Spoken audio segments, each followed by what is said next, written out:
Welcome to ABC campus. आज हम accounting from incomplete record में एक पास्ट एग्जाम कर रहे हैं ऑटम 2016 का, जिसका टाइटल है राहिल और ये 20 मार्क्स का क्वेश्चन है। तो क्वेश्चन की एक रीडिंग करते हैं। Rahil runs a retail business. He appointed a cashier at a monthly salary of ₹13,000 on 1 April 2016.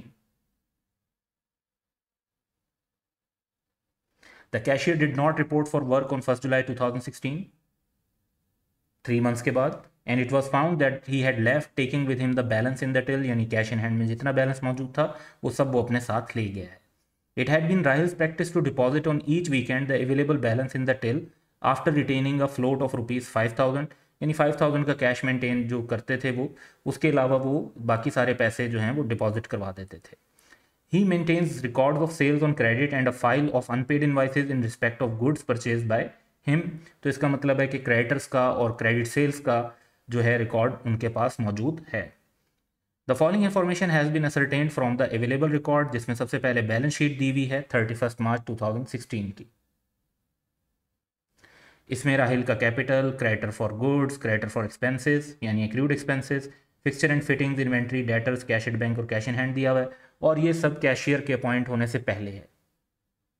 तो यहाँ तक हम अज्यूम कर सकते हैं कि चीज़ें ठीक थी। सेकंड इन्फॉर्मेशन है जिसमें समरी ऑफ बैंक स्टेटमेंट दी हुई है 3 महीने की, 1 April to 30 June. Opening balance, cheque receive from customer, जो रिसीवेबल से पैसे आए, जो कैश डिपॉजिट हुआ, payment to suppliers, rent and other expenses, और उसके बाद बैलेंस। उसके बाद थर्ड इन्फॉर्मेशन है जिसमें जो अमाउंट्स कैश में से पे की गई हैं, salary to cashier, price drawing और पेटी एक्सपेंसेस, ये अमाउंट्स पर मंथ हैं। तो हमें 3 से मल्टीप्लाई करना होगा ताकि हम 3 मंथ्स की वैल्यूज फाइंड आउट कर सकें। Fixture and fittings are depreciated at 10% per annum using reducing balance method. Written down value given है तो स्ट्रेट फॉरवर्ड 10% ही कैलकुलेट कर लेंगे हम। इन्वेंट्री ऑन 1 जुलाई 2016 वाज 58,000, तो ये हमारे लिए क्लोजिंग इन्वेंट्री है। Credit sales during the quarter ended amounted to 64,000, तो क्रेडिट सेल्स हमें खुद बता दी। Whereas the debtor balance as on 30 June amounted to 66,000. However, direct confirmation from debtor showed that receivable in fact totaled 54,000.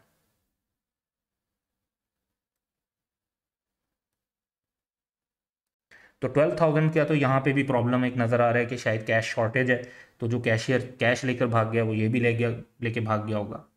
Creditor for goods and expenses had always been paid by cheque. Unpaid invoices for goods on 30 June 2016 total ₹181,000, तो ये unpaid invoices से मुराद है कि ये creditors का closing balance है trade payable का। And creditor for expenses यानी एक्रूड एक्सपेंसेस के जो पैसे हैं that is 13,000. Detailed scrutiny of record revealed that a cash receipt of ₹8,000 which had been received against goods returned to a supplier had not been recorded. तो 12,000 और 8,000 तो ये तो दो साफ फ्रॉड नजर आ रहे हैं। उसके अलावा कैश में जो भी मौजूद था वो भी लेकर भाग गए।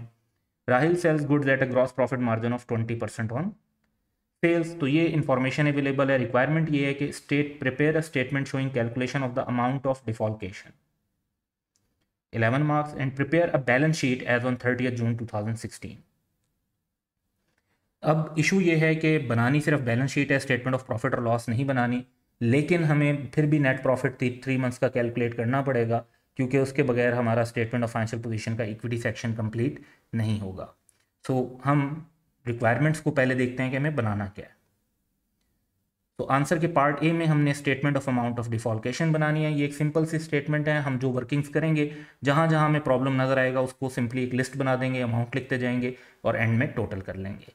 पार्ट बी में हमें बैलेंस शीट बनानी है, जिसके अंदर हम non current asset, current assets, equity और करंट लाइबिलिटीज़ लिखेंगे, क्योंकि किसी लॉन्ग टर्म लोन का जिक्र इसके अंदर नहीं है। इसके बाद हम क्वेश्चन पे चलते हैं। तो क्वेश्चन का अब हम 1 by 1 सारे डाटा को इनकॉर्पोरेट करेंगे, और हर डाटा को इनकॉर्पोरेट करने के बाद फिर हम एक स्टेप वाइज अप्रोच को फॉलो करेंगे और हर चीज़ के इम्पैक्ट्स लेने के बाद कंक्लूड करेंगे। तो सबसे पहले हमारे पास इंफॉर्मेशन नंबर 1 है, बैलेंस शीट एज ऑन 31 मार्च 2016। पहला आइटम है राहिल्स कैपिटल। इसको हम ओपनिंग कैपिटल के तौर पे स्टेटमेंट ऑफ फाइनेंशियल पोजीशन में इक्विटी के सेक्शन में मेंशन कर लेंगे। क्रेडिटर फॉर गुड्स हमारा ओपनिंग बैलेंस, हम इसकी वर्किंग 1 बना लेंगे। क्रेडिटर फॉर एक्सपेंसेस का भी ओपनिंग बैलेंस है, इसकी वर्किंग 2 बना लेंगे। फिक्सचर एंड फिटिंग्स दिए हुए हैं तो ये हम लिख लेंगे नॉन करंट एसेट्स में, बाद में डेप्रिसिएशन लेस करेंगे। इन्वेंट्री को हम अपनी ओपनिंग जो है इन्वेंट्री के तौर पे कॉस्ट ऑफ सेल्स में मेंशन करेंगे। डेटर का ओपनिंग बैलेंस इसकी हम वर्किंग 3 बना लेंगे। कैश एट बैंक जो है, क्योंकि इसका तो ऑलरेडी हमारे पास वैल्यू गिवन है, इम्पैक्ट यहाँ पर है कि 76,000 जो है वो बैंक का ओपनिंग बैलेंस है, तो ये मैच हो रहा है, इसमें कोई प्रॉब्लम नहीं है। तो बैंक अकाउंट क्योंकि ऑलरेडी गिवन है तो हमें ये बनाने की ज़रूरत नहीं है, यहीं से हम इसका डाटा यूज़ कर लेंगे। और कैश इन हैंड को भी हम ओपनिंग बैलेंस को यूज़ कर लेंगे इन वर्किंग 4। सो ये जो हमारे पास इंफॉर्मेशन 1 है, इसको हम अपने फॉर्मेट के अंदर इनकॉर्पोरेट करते हैं। तो सबसे पहले हम ओपनिंग कैपिटल लिख लेंगे 233,000 और फिक्सचर एंड फिटिंग्स का भी बैलेंस लिख लेंगे 161,000। इसमें से भी हमने डेप्रिसिएशन लेस करनी है। नेक्स्ट हमें कुछ वर्किंग्स बनाने की ज़रूरत है, तो वर्किंग 1 हम क्रेडिटर पे बना लेते हैं और उसका ओपनिंग बैलेंस क्रेडिट साइड पर मेंशन कर देंगे। एक्सपेंसेस जो एक्रूड एक्सपेंसेस हैं बेसिकली उनका टी अकाउंट बनाएंगे, उनका ओपनिंग बैलेंस मेंशन कर देंगे। डेटर्स का टी अकाउंट बनाएंगे और इनका ओपनिंग बैलेंस डेबिट साइड पर मेंशन होगा क्योंकि ये एसेट है। और उसके बाद हम कैश इन हैंड का भी हमारे पास जो है ओपनिंग बैलेंस दिया हुआ है, तो वो भी हम डेबिट साइड पर रिकॉर्ड कर लेंगे। इसके बाद हमें एक वर्किंग नेट प्रॉफिट की बनानी है, जो कि हमें 3 मंथ्स का नेट प्रॉफिट कैलकुलेट करना है। पूरी स्टेटमेंट की रिक्वायरमेंट नहीं है, तो हमारे लिए फॉर्मेट का बहुत ज़्यादा ख्याल रखना यहाँ पर ज़रूरी नहीं होगा। तो कॉस्ट ऑफ सेल्स के अंदर हम ओपनिंग इन्वेंट्री की जो इन्फॉर्मेशन अभी अवेलेबल है उसको रिकॉर्ड कर लेंगे। तो ये फर्स्ट इन्फॉर्मेशन जो हमारे पास अवेलेबल थी हमने उसको इनकॉर्पोरेट कर लिया। अब चलते हैं आगे। सो नेक्स्ट इन्फॉर्मेशन है हमारे पास इन्फॉर्मेशन नंबर 2। इसमें समरी ऑफ बैंक स्टेटमेंट जो हमें गिवन है, ओपनिंग बैलेंस तो ऑलरेडी जिस तरह से opening statement of financial position से हमारा मैच ही कर रहा है। चेक रिसीव फ्रॉम कस्टमर, ये हमें रिसीवेबल के अकाउंट में रिकॉर्ड कर लेने चाहिए। उसके बाद कैश डिपॉजिटेड, ये इसका मतलब है कि इतने पैसे कैश इन हैंड से आए हैं, तो ये कैश इन हैंड की वर्किंग के अंदर भी इनको रिफ्लेक्ट कर देंगे। फिर पेमेंट साइड पर आते हैं, तो पेमेंट टू सप्लायर जो हमने ट्रेड पेबल क्रेडिटर का अकाउंट बनाया हुआ है उसके अंदर हम इनकॉर्पोरेट कर देंगे। जो पेमेंट्स हैं वो बैंक में क्रेडिट हो रही होती हैं, तो दूसरी जगह पर इनका इफेक्ट डेबिट होगा। रेंट एंड अदर एक्सपेंसेस को हम प्रॉफिट और लॉस में रिकॉर्ड कर लेंगे और फिर क्लोजिंग बैलेंस जो है इसको स्टेटमेंट ऑफ फाइनेंशियल पोजीशन में करंट एसेट्स के अंदर शो कर देंगे। सो 1 बाय 1 इन आइटम्स का इफेक्ट लेते हैं। तो सबसे पहले कैश एट बैंक का बैलेंस हम करंट एसेट्स में रिफ्लेक्ट कर देते हैं। इसके बाद हमें बताया हुआ है कि जो डेटर से कितने पैसे आए, कैश से कितने पैसे बैंक में डिपॉजिट किए गए और क्रेडिटर्स को कितनी पेमेंट की गई। फिर प्रॉफिट और लॉस से रिलेटेड हमें एक्सपेंसेस में बताया हुआ है कि रेंट एंड अदर एक्सपेंसेस की कितनी पेमेंट हुई, तो उसको हम एक्सपेंस के तौर पे रिकॉर्ड कर लेते हैं। तो एज सच कोई एक्रूवल प्रीपेमेंट इसके अलावा नहीं है। पैटी एक्सपेंसेस के लिए हम फिर बना लेंगे, तो उसके अलावा जो रेंट से रिलेटेड है उसको हम डायरेक्ट एक्सपेंस बना रहे हैं। नेक्स्ट इन्फॉर्मेशन हमारे पास है इन्फॉर्मेशन नंबर 3, और ये following amounts were paid from the till, लेकिन ये अमाउंट्स पर मंथ हैं। तो ये कैश इन हैंड में से पे की गई हैं और हमारा जो पीरियड है वो 3 मंथ्स का है। तो सैलरी टू कैशियर 3 मंथ्स के लिए पे की, तो 39,000 बनते हैं। ये कैश इन हैंड के अंदर पेमेंट में रिकॉर्ड होगी और प्रॉफिट और लॉस में एक्सपेंस के तौर पर रिकॉर्ड करेंगे। फिर राहिल की ड्राइंग्स हैं, ये भी 3 मंथ्स की 78,000 बनती हैं। कैश इन हैंड में पेमेंट के तौर पर रिकॉर्ड होंगी और ड्राइंग्स के तौर पर स्टेटमेंट ऑफ फाइनेंशियल पोजीशन में इक्विटी में मेंशन की जाएंगी। पैटी एक्सपेंसेस जो अदर एक्सपेंसेस हैं ये भी 3 मंथ्स के 15,000 बनते हैं। कैश इन हैंड में पेमेंट के तौर पर रिकॉर्ड कर लेंगे और दूसरी तरफ हम अपने एक्सपेंसेस के पेएबल के टी अकाउंट में ले लेंगे, ताकि अक्रूवल की बेसिस पर जो हमारा नेट एक्सपेंस है प्रॉफिट और लॉस में फिर उसको फाइंड आउट कर सकें। तो ये इन सब चीज़ों का एक इफेक्ट तो कैश इन हैंड में पेमेंट के तौर पर है और सेकेंड इफेक्ट डिफरेंट जगह पर है। तो हमने बेशक हमारे पास इनकम्प्लीट रिकॉर्ड है, सिंगल एंट्री डाटा है, लेकिन हमने उसकी डबल एंट्री के इफेक्ट्स लेने हैं ताकि हम कंप्लीट फाइनेंशियल स्टेटमेंट्स बना सकें। तो सबसे पहले हम रिकॉर्ड करेंगे ड्राइंग्स को 78,000 इक्विटी के सेक्शन में। उसके बाद हम अपनी वर्किंग्स में आते हैं। तो सबसे पहले हम कैश के अंदर रिकॉर्ड कर देंगे सैलरीज, ड्राइंग्स, एक्सपेंसेस। तो ये पेमेंट्स जब हम रिकॉर्ड कर लेंगे तो एक्सपेंसेस की पेमेंट हमारी वर्किंग 2 के अंदर भी रिफ्लेक्ट हो जाएगी सेम अमाउंट। और उसके बाद प्रॉफिट और लॉस की तरफ आते हैं। तो सैलरी का एक्सपेंस 39,000, 13,000 पर मंथ थी, 3 से मल्टीप्लाई करके 39,000 ये भी हम रिकॉर्ड कर लेंगे। नेक्स्ट हमारे पास जो इंफॉर्मेशन है that is fixture and fitting are depreciated at 10% per annum using reducing balance method. तो रिटर्न डाउन वैल्यू क्वेश्चन में दी हुई है, तो 10% लेंगे, लेकिन सिर्फ 3 मंथ्स की डेप्रिसिएशन लेंगे क्योंकि हमारा पीरियड 3 मंथ्स का है। तो 161,000 इंटू 10% इंटू 3/12 4025, ये हमें प्रॉफिट और लॉस में डेप्रिसिएशन एक्सपेंस के तौर पे रिकॉर्ड करना चाहिए और नॉन करंट एसेट में इस डेप्रिसिएशन को लेस करेंगे। तो 4025 की अमाउंट है,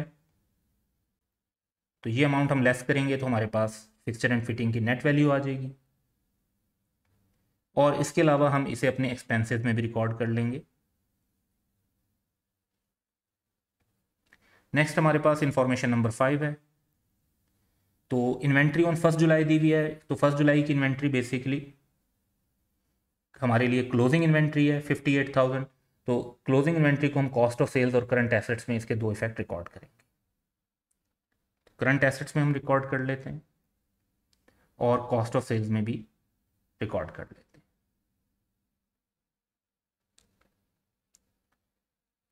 इसके बाद हमारे पास इंफॉर्मेशन नंबर 6 है।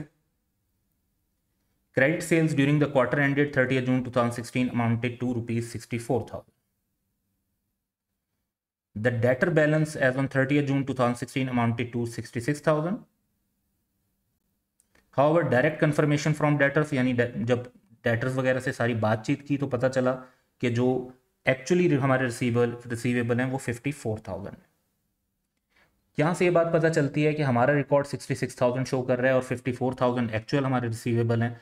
तो कुछ लोगों से पैसे लेके उस कैशियर ने खुद जो है कह लें कि यूज़ कर लिए हैं और बिज़नेस रिकॉर्ड को अपडेट नहीं किया। तो हमारा ये 12,000 का कैश का शॉर्टेज है, इसको भी हमें रिकॉर्ड करना होगा। तो अब इस इंफॉर्मेशन की बेस पे हमारे पास क्रेडिट सेल्स हैं जो हम प्रॉफिट और लॉस और ट्रेड रिसीवेबल के अकाउंट में रिकॉर्ड करेंगे। उसके बाद 54,000 का बैलेंस है जो कि हम ट्रेड रिसीवेबल का क्लोजिंग बैलेंस है, करंट एसेट में भी मेंशन करेंगे। और 12,000 की जो शॉर्टेज है उसको हम लॉस के तौर पे भी रिकॉर्ड करेंगे और रिसीवेबल के अंदर भी रिकॉर्ड कर देंगे कि उसमें से इतने पैसे शॉर्ट हो गए हैं। तो ये इम्पैक्ट ले लेते हैं हम। तो सबसे पहले हम स्टेटमेंट ऑफ फाइनेंशियल पोजीशन में अपने ट्रेड रिसीवेबल रिकॉर्ड कर देते हैं। नेक्स्ट हम अगर डेटर अकाउंट में देखें तो सारे इम्पैक्ट इधर हैं। क्रेडिट सेल्स रिकॉर्ड होगी, क्लोजिंग बैलेंस रिकॉर्ड होगा और जो इसमें लॉस आया है रिसीवेबल्स का कैश शॉर्टेज की वजह से वो record. Then we have to record the defalcation loss. तो डिफॉल्केशन लॉस जो है हम रिकॉर्ड करेंगे, तो वो रिकॉर्ड हमारा होगा, एक तो क्रेडिट सेल्स हम 64,000 की रिकॉर्ड कर रहे हैं और डिफॉल्केशन लॉस 12,000 का रिकॉर्ड किया है। इसमें अभी और भी अमाउंट्स आनी है तो वो भी इसके साथ ही ऐड करते जाएंगे। Next we have information number 7। Creditor for goods and expenses had always been paid by check. Unpaid invoices for goods on 30th June 2016 total ₹181,000, यानी ये हमारे ट्रेड पेबल्स का क्लोजिंग बैलेंस है। Creditor for expenses amounted to ₹13,000, यानी ये हमारे expenses payable का closing balance है। Detailed scrutiny of record revealed that a cash receipt of 8,000 which had been received against goods returned to a supplier, यानी purchase return, had not been recorded. तो purchase return हुई है, entry cash के against हुई है, तो entry तो हमारी होनी चाहिए थी cash debit purchase return credit, लेकिन क्योंकि वो कैश हमारे बिजनेस को कभी रिसीव ही नहीं हुआ तो वो एंट्री अब हो जाएगी loss debit and purchase return credit. Purchase return cost of sales में रिकॉर्ड होती है, जो लॉस है उसको हम अपने डिफॉल्केशन लॉस के अंदर ऐड कर लेंगे। तो प्रैक्टिकली ट्रेड पेबल का बैलेंस हम रिकॉर्ड करेंगे जो कि करंट लाइबिलिटीज़ और वर्किंग 1 में आएगा। एक्रूड एक्सपेंसेस 13,000 करंट लाइबिलिटीज़ और वर्किंग 2 के अंदर रिकॉर्ड होंगे। परचेज रिटर्न हम रिकॉर्ड करनी है जो कि कॉस्ट ऑफ सेल्स में आएगी, और क्योंकि हमें एक्चुअली ये पैसे रिसीव नहीं हुए तो इसको हम अपने डिफॉल्केशन लॉस में रिकॉर्ड कर लेंगे। So first of all trade payables, expenses payables, then payable के अकाउंट में क्लोजिंग बैलेंस, एक्सपेंसेस पेबल का एक्रूड और purchase return cost of sales के अंदर, और डिफॉल्केशन लॉस में 8,000 ऐड कर देंगे। नेक्स्ट इंफॉर्मेशन हमारे पास है इंफॉर्मेशन नंबर 8, जिसमें यह बताया हुआ है कि Rahil sells goods at a gross profit margin of 20% on sales. तो इट मीन्स कि सेल्स 100% है, कॉस्ट ऑफ सेल्स 80% है और ग्रॉस प्रॉफिट 20% है। तो हमें कॉस्ट ऑफ सेल्स की फिगर चाहिए होगी ताकि हम सेल्स की फिगर फाइंड आउट कर सकें, और कॉस्ट ऑफ सेल्स की फिगर के लिए हमारे पास अभी परचेज की फिगर आनी चाहिए। तो हम इस स्टेप से चलते हैं। सो क्रेडिटर के अकाउंट को अगर हम टोटल करते हैं तो 785,000 टोटल आता है और एज अ बैलेंसिंग फिगर हमें परचेजेस की वैल्यू मिल जाएगी। ये परचेजेस की वैल्यू हमें कॉस्ट ऑफ सेल्स में इनकॉर्पोरेट करनी है, तो कॉस्ट ऑफ सेल्स में हम इनकॉर्पोरेट कर देते हैं और कॉस्ट ऑफ सेल्स में ये इनकॉर्पोरेट करने के बाद हमारे पास आ जाएगी हमारी complete cost of sales. Cost of sales आ जाएगी तो जो अभी हमने मार्जिन की इन्फॉर्मेशन पढ़ी है उसके लिए हम देखते हैं कि क्रेडिट सेल्स और कैश सेल्स कंबाइन करेंगे तो टोटल सेल्स आएगी। अब मार्कअप मार्जिन इन्फॉर्मेशन में सेल्स जो है वो 100% को रिफ्लेक्ट करेगी, कॉस्ट ऑफ सेल्स 80% को रिफ्लेक्ट करेगी, तो 20% हमारा ग्रॉस प्रॉफिट मार्जिन आएगा। अब इशू ये है कि हमारे पास कॉस्ट ऑफ सेल्स की वैल्यू है, तो हम इस कॉस्ट ऑफ सेल्स की वैल्यू को यूज़ करते हैं और इसे 80 से डिवाइड करेंगे तो 1% की वैल्यू आएगी, 100 से मल्टीप्लाई करेंगे तो 100% की वैल्यू आएगी और हमें टोटल सेल्स मिल जाएगी। जब हमें टोटल सेल्स पता है और क्रेडिट सेल्स भी पता है तो इन दोनों के डिफरेंस के तौर पर हमारे पास बैलेंसिंग फिगर में कैश सेल्स की वैल्यू आ जाएगी और ये कैश सेल्स की वैल्यू अब आगे हमारे काम आएगी, जिसको हम कैश इन हैंड के अकाउंट में रिकॉर्ड करेंगे। सो कैश इन हैंड के अकाउंट में हम कैश सेल्स रिकॉर्ड कर लेते हैं और जब हम कैश इन हैंड के अकाउंट में ये रिकॉर्ड कर लेंगे तो अब हमें बाकी अपने अकाउंट्स को भी टोटल कर लेना चाहिए। तो एक्सपेंसेस का टोटल करते हैं तो 28,000 और as a balancing figure profit और लॉस में हमें 12,000 रिकॉर्ड करना। उसके बाद डेटर अकाउंट को टोटल करते हैं तो 119,000 और as a balancing figure difference आ रहा है 24,000 का, तो ये हम एज्यूम करेंगे कि इतने पैसे डेटर से कैश में रिसीव हुए थे। अब ये जो 24,000 कैश में रिसीव हुए थे तो फिर इसका दूसरा इफेक्ट कैश के अंदर भी आना चाहिए, सो डेटर से हम 24,000 की रिसीट भी रिकॉर्ड कर लेते हैं। बेस्ड ऑन दिस हम अगर कैश अकाउंट का टोटल करते हैं तो दैट कम्स 803,750 और हमारा क्लोजिंग बैलेंस होना चाहिए था 44,750, लेकिन वो क्लोजिंग बैलेंस हमारे पास मौजूद नहीं है, तो वो भी हमारा लॉस हो गया है क्योंकि वो कैशियर लेकर भाग गया, तो उसको भी हम एज अ लॉस रिकॉर्ड कर लेंगे 44,750। तो लॉस भी प्रॉफिट और लॉस में रिकॉर्ड होना है और एक्सपेंसेस भी प्रॉफिट और लॉस में रिकॉर्ड होने हैं, तो इन दोनों फिगर्स को अब हम अपने प्रॉफिट और लॉस में लेकर जाते हैं।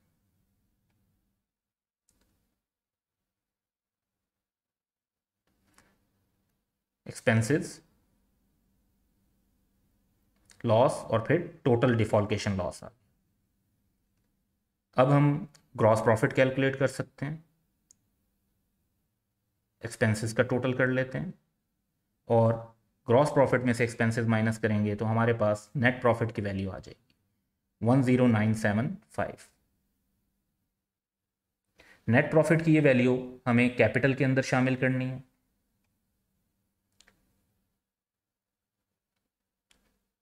प्रॉफिट फॉर द ईयर हम शामिल करेंगे, तो हमारी अब statement of financial position complete हो जाती है। करंट एसेट्स का टोटल 203,000 और इसमें नॉन करंट एसेट्स ऐड कर देंगे तो टोटल एसेट्स आ जाएंगे 35,9975। इक्विटी का टोटल कर लेते हैं 165,975। करंट लाइबिलिटीज़ का भी टोटल कर लेते हैं 194,000 और इक्विटी और करंट लाइबिलिटीज़ का टोटल 35,9975। तो अमाउंट हमारी टैली हो जाती है। अब हमारा पार्ट बी तो सॉल्व हो गया, लेकिन हमारे 11 मार्क्स जो हैं वो पार्ट ए से ही रिलेट करते हैं, बट पार्ट ए इनफैक्ट हमारा ऑलरेडी सॉल्व हो चुका है। इसकी तरफ चलते हैं। हमने डिफॉल्केशन लॉस जो कैलकुलेट किया है वो ऑलरेडी हमारा कैलकुलेट हो चुका है। 12,000 रिसीवेबल में इशू था, 8,000 परचेज रिटर्न का इशू था और 44,750 का कैश इन हैंड में इशू था। तो इन तीनों इश्यूज़ को हम लिस्ट कर देते हैं और अपनी टोटल अमाउंट रिफ्लेक्ट कर देते हैं।